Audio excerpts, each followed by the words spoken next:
السلام علیکم ورحمۃ اللہ وبرکاتہ۔ عورت کا اعتکاف۔ عورت گھر کی مسجد یا نماز کی مخصوص جگہ میں اعتکاف کرے اور یہ جگہ اس کے حق میں بمنزلہ مسجد کی ہوگی، یعنی کھانا پینا لیٹنا اسی جگہ ہوگا اور کسی طبعی یا شرعی ضرورت کے بغیر اس جگہ سے باہر نکلنے پر اعتکاف ٹوٹ جائے گا۔ اگر گھر میں پہلے سے نماز کی مخصوص جگہ موجود ہو تو اسی میں اعتکاف کرے، اس سے ہٹ کر گھر میں دوسری جگہ اعتکاف جائز نہیں۔ اور پہلے سے کوئی جگہ نماز کے لیے مخصوص نہیں ہے تو اب مخصوص کر لے اور اسی میں اعتکاف کرے۔ گھر کے بجائے مسجد میں اعتکاف کرنا عورت کے لیے مکروہ ہے۔ عورت کا دوران اعتکاف گھر کا کام کرنا۔ جو عورت گھر میں اعتکاف میں بیٹھے وہ گھر کے کام کاج کس طرح کرے جبکہ اور کوئی گھر کا کام کرنے والا بھی نہیں ہے؟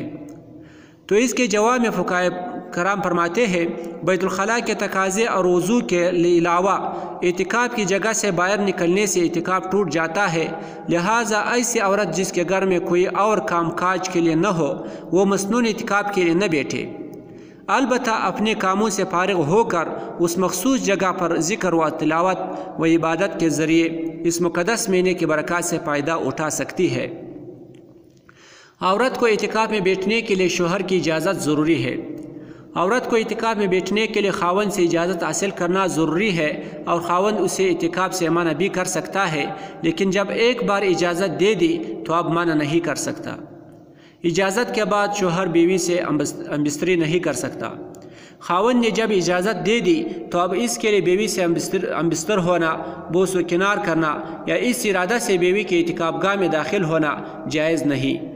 تاہم اس نے اپنے ہمبستری کر لی تو بیوی کا اعتکاف فاسد ہو گیا۔ ہمبستری کے سوا دوسری باتوں سے اعتکاف نہیں ٹوٹتا۔ السلام علیکم ورحمۃ اللہ وبرکاتہ۔